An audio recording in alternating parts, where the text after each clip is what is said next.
Most of the people that I find are actually putting so much effort into the diet that I have to calm them down and back them off and say, look, you don't need to do that intense of a diet because that's not actually what's causing your problem, this bacteria, this Lyme disease is. You just need to not eat so bad you'll screw it up. Hello everyone, and welcome to Restorative Health Solutions. If you understand what's making you sick, then you can start to understand how to get better.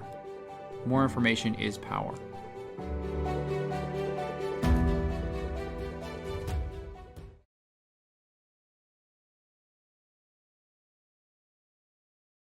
Hello, I'm Dr. Warren, and this is a question I get a lot, so any question I get on repeat, I try to make a presentation on or an article on.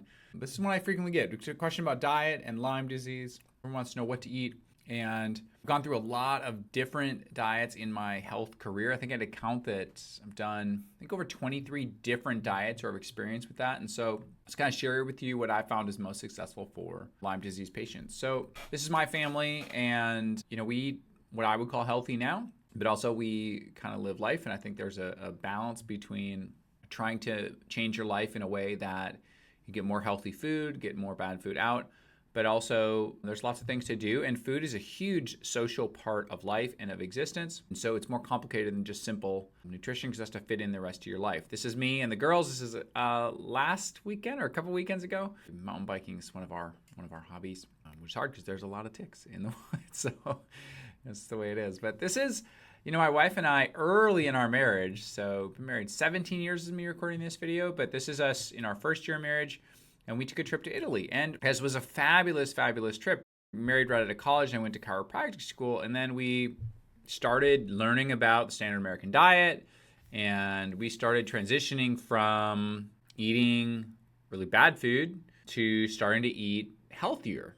And this is what the diet journey looked like for us. I remember we started going gluten-free, and then we started pulling gluten and dairy, and then we started pulling sugar. We tried paleo, we tried autoimmune paleo, we tried GAPS, did a variety of food elimination diets, did a raw diet, did fasting, did keto, done all kinds of things as I'm going through nutrition and I'm going through people's different theories on foods. But one thing that you notice if you kind of look down this list is that they keep getting more intense. As you take more and more things out, you go paleo to autoimmune paleo to GAPS, it's taking over more and more and more of our life. I put this monster picture up because diet really became a monster. And one of the problems I ran into was, although we were eating healthier and healthier, we weren't getting healthier and healthier. Well, I found out later is because we're struggling with an infection like Lyme disease. And although eating healthy is good, it doesn't fix everything. It was really disheartening, and I run into a lot of people like this who are discouraged by trying to do this really, really hard, intense diet, and it doesn't fix you. And there's a reason, because you can fix so many people by improving the food, improving the gut, improving the diet. But there's a handful of things that are kind of outside of that. And Lyme disease, particularly in Minnesota, Wisconsin, or anywhere there's deer ticks. Lyme disease in particular is something that, despite eating very intense diets, the inflammation and the symptoms coming from a bacteria, and therefore eating extremely healthy can not give you the same results it gives so many other people. So, just briefly, I think sugar is the biggest thing you need to look out for when dealing with any infection. Lyme disease is not excluded from that list. So 200 years ago, Americans ate 2 pounds of sugar on average, and I think in 1970 we're up to 123.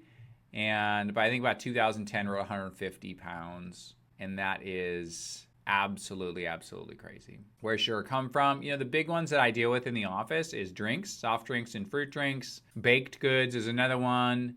And then dairy is like ice cream, candy, breakfast cereals. Most people, what's interesting is that if you tell them, I need to cut out sugar, they say, oh, I don't eat candy. It's very rare I get an adult that just eats a lot of candy.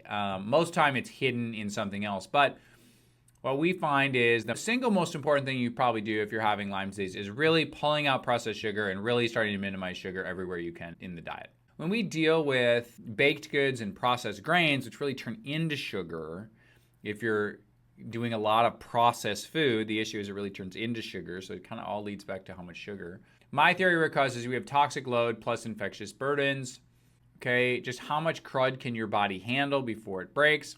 And this is one of the problems we run into with a lot of processed food is it's using foods with tons of chemicals on it. And we look at the amount of herbicides, pesticides, insecticides, and these things that we're using over the last couple decades has just grown astronomically. These are levels of atrazine. Jill Carnahan is a terrific functional medicine doctor in the Denver area, and she grew up on a farm in the middle of Illinois and has stories about atrazine and some of the things that it's caused her. And then here's glyphosate. People know this by Roundup, but the difference over 20 years, between 1992 and 2011, we went from 2.5 pounds per square mile to greater than 92. It's a 40x increase, really, on a lot of these. And so we're just using so much more of these chemicals, and I think they're causing some problems. Pesticide use in U.S. agriculture, 21 selected crops. This is the United States Department of Agriculture. This is fairly easy to track. There's so much more chemicals used today,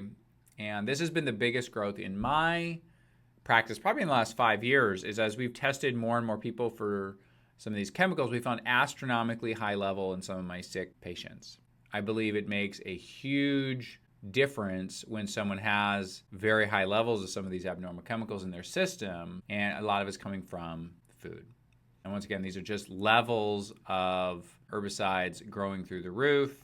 Ironically, insecticides have actually gone down. Fungicides and other pesticides have actually gone up. But from 1960, we have over doubled or 2.5 times the total load, with now over 500 million pounds of pesticide active ingredients. So once again, only 10% of the U.S. corn acres planted were treated with herbicides in 1952, 10%, and we're at 95% 1982, 98% by recent years. So we're getting our first group of people who are very susceptible to this, and patient symptoms can be very varied, but it's all coming from toxic food. So we want food to be low in sugar, we want food to be at less chemical processing, less chemical exposure, because I find in the office these weird, mysterious cases. I get a lot of chronic fatigue, a lot of neurological Lyme disease. You start to mix infections with poor nutrition and bad chemical exposures, and it is a recipe for your health to crash and deteriorate.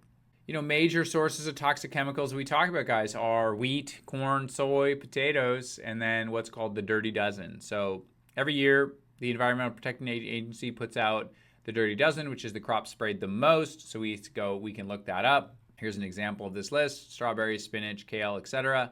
Anything on this list we generally want to get in an organic form, and we want to use some vegetable washes if we can to try to get our pesticides, herbicides, all these kind of things off the list. If it's the clean 15, maybe we don't have to get those organic. So they put out these two contrasting lists: the ones that are sprayed the most, and then the ones that are sprayed the least. And I believe this needs more emphasis in our modern food supply, that I have people who are sick because we're not eating good enough food. We're eating food with too many chemicals. We're eating food with too much processed sugar added, and it leads down to your body breaking down. I'll move on, beyond the chemicals in the food.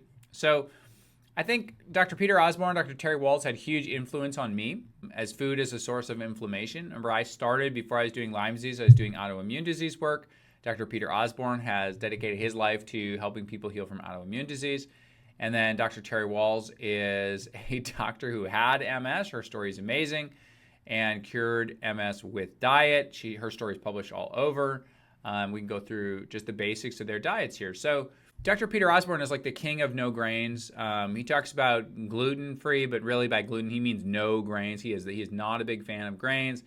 And I would follow him into the processed grain category and go, look, these processed grains that people eat so much of are a major problem.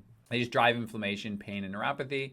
And the problem I have is Lyme disease drives inflammation, pain, and neuropathy. And so, we really want to start pulling out processed grains.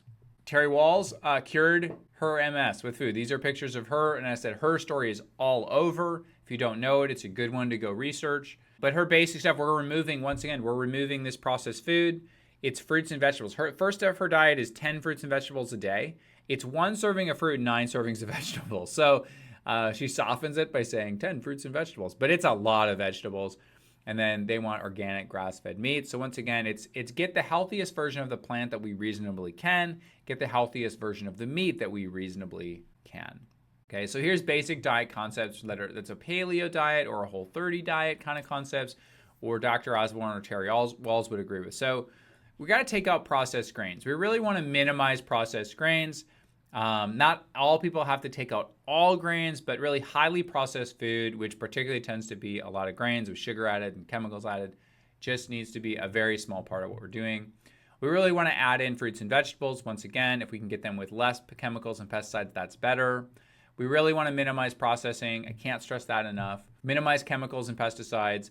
Meat is good if the animal's healthy, and we really have to limit sugars. This has been the concept that I have found really makes a difference for my Lyme disease patients. I can have people block getting better if they eat too much sugar. I had a patient last year who I didn't realize until we did like a diet log later into the program. They're really stuck and very frustrated. They weren't getting better. And they were eating a pack of Chips Ahoy cookies a day, like a whole big pack. And once we took that out, they were better in a very short period of time. I think it was a month or two, and it just all went away after 12 months of banging my head against a wall. So you really can block the immune system from killing something like Lyme by just pounding the sugar so hard. That's rare. Most of the people that I find are actually putting so much effort into the diet that I have to calm them down and back them off and say, look, you don't need to do that intense of a diet, because that's not actually what's causing your problem, this bacteria, this Lyme disease is. You just need to not eat so bad you'll screw it up. And so that's a lot of what I'm doing, is trying to feel out your diet as a person. Go, do I need you to eat a lot healthier? Are we sneaking in a lot of sugary drinks? Do we have a lot of pops, a lot of sugar? Do we have a lot of processed food? Or have you fixed a lot of that? And probably 3/4 of my patients fall in they're actually eating a more intense diet, and I have to back them down and go, okay, you can actually eat more food. We just need to follow some basic concepts. We can certainly run food reactivity testing. I do have people who are histamine sensitive, but this is not a large portion of who I deal with. When you have anaplasma, we have more histamine problems. If you have mold or Bartonella, we have more histamine problems. But these are short-term diets, because once you fix the underlying problem, you shouldn't have to avoid all those foods. Once again, if you are avoiding tons and tons and tons of foods, and there's a very small list of foods you can eat, which is where I got. We just kept cutting and cutting and cutting to where you could eat a very small thing of foods. That's a sign that there's absolutely something wrong that you need to fix, so then you can eat more foods. You can open up the plate to eat more diverse, healthy food. I get a lot of questions about fasting now, so I added this slide. We did a lot of fasting research when we were doing Dale Bredesen's work on brain health and researching part of that neurology. So in general, I like a 12-3 fast, which is 12 hours of fasting, stop eating 3 hours before bed. And then some people can get up to 16 hours of fasting, but in general, I don't want my Lyme disease patients to do a ton of fasting or a ton of intermittent fasting, because their adrenals are usually tanked and we can't always burn fat. So we start just raising cortisol and stress if we do too much fasting instead of burning fat. And so many people sick with chronic Lyme disease don't do great with extended fasts. And I can talk more about that if you have questions. But in general, I find huge amount of fasting is not great for Lyme disease patients. So final thoughts. My summary page is, look, you can block healing by eating tons of sugar. Healthy foods like fruits and vegetables are terrific, but we want to try to get them with as little pesticides, chemicals as possible. And then we don't want your diet to be overwhelming. When your illness is coming from a bacteria, I know you have a limited amount of effort that you can actually spend. And we just want to make sure that you're not putting so much effort into this intense diet that is not the cornerstone of getting you better. We just need to make sure you don't eat in a way that prevents your body from healing. If the source of the problem is diet, then we really want to be intense on diet. But if the source of the problem is a bacteria like Lyme, then we just need your diet to be supportive of the healing process. And you need to make sure you don't spend too much effort in the wrong place, because that people just get very discouraged. I was discouraged. This is coming from my own place of putting tons and tons of effort into a very intense diet when the problem's coming from an infection. It feels bad because you put a lot of effort in and you get very little reward. And that's a lot of what I tell people is, as a doctor, my goal is to help you know where to put the effort to get the results. I'm Dr. Warren. Hope you found this useful.